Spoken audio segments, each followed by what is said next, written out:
क्यों मैं समझा थे कहाँ सरदार करी समूह हमका के मारे सरे हमका नहीं पता सरदार, जब हमका बिने लिया जब लात खाबई कर। अरे हमका काहे मारते हैं, हम तो सरदार है रे।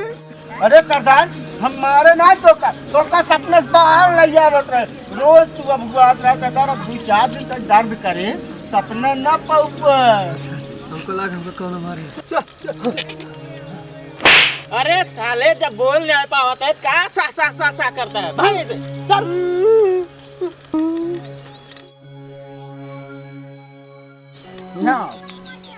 करे तो का तब ओ मंगरुआ गरियावत मारा था कहूं गरियावा कर। हाँ सही मारा कर मैं गरियावा कराता हूँ। गरिया भाई सारे कब गरियावत हम सब सुनबई ना करे मनाई गरिया। अरे हम तो सरदार है, कुछ हमरो इज्जत बात नहीं का इज्जत करी जब बसंतिया देखे बाटे रातों दिन सपना देखा थे रातों दिन और लतियाऊ जाते अब तो जोन भटवन था समोआ कब देता है ये अपन घोड़ा कुल कहाँ गए। हाँ घोड़ा घोड़ा ये बंदूकी देखा था ये कहीं रोज उड़ दम मुंह बड़का घोड़ा वाला बाबा था कुल घोड़ा बेच के नहीं से पेट पालत है नहीं भूखे मर जाए तुमसे। ठीक बा गुस्सा मत हो, हम जानते ही परेशानी कल ये बा कुल गाड़ी निकालता चल वो गांव डाका डारेगा का कहा गाड़ी निकाल तोहरे बाप की गाड़ी रहा गाड़ी निकाल गुरुजी यार हम गाड़ी कुल लग गए बताता गाड़ी निकाल। और सुनो एक बात ध्यान से सुनो घनश्यामपुर जाया जिन ना तो का बांध तो का हरवाही करवाही और तोहार डकैती जवन डारत कुल निकल गया 2 मिनट में। अरे हमारे इतना बुरा दिन आई बा जवन नहीं तवने कुल बोला तहन कुछ तो इज्जत कर हमार। अरे सरदार तो तार कुल भौकाल है भौकाल। सही क्या मंगरुआ। अरे नहीं रे अबे हम जौने गांव चला जाए ना सब हफ्ता हमका दे ही और वो हमारा इतना दहशत बा सब हमका देख के पेशाब कर दे समझे।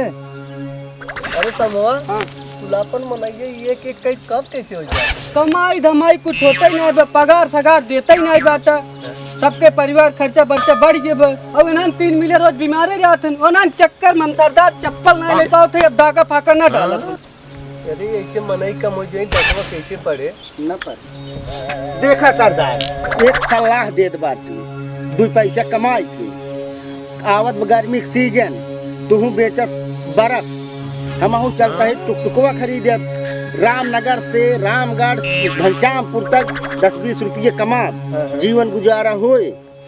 और प्रशासन बहुत टाइट बा मोदी की सरकार है डकैती चक्कर पर्वत उल्टा तू लटक जाबा हमहू लटक जाबा। हाँ सरदार सही बात बा।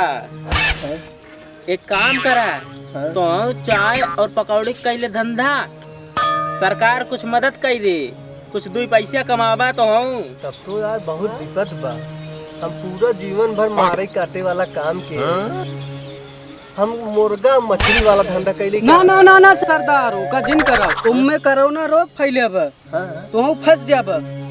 हमका घर है स्वररागनी रिकॉर्डिंग स्टूडियो हम तो ऑडिशन दे हमका गुंडक रोल एकदम पक्का मिल गया। अरे यार सांभा हम स्वररागनी म्यूजिक और हीरो कमो देवाई जा जिंदगी भर किया चोरी चकारी बड़का हीरो बन ए बंदूकी देखता मुंह ना खून तब बन ला बंदूक अपन पकड़ा।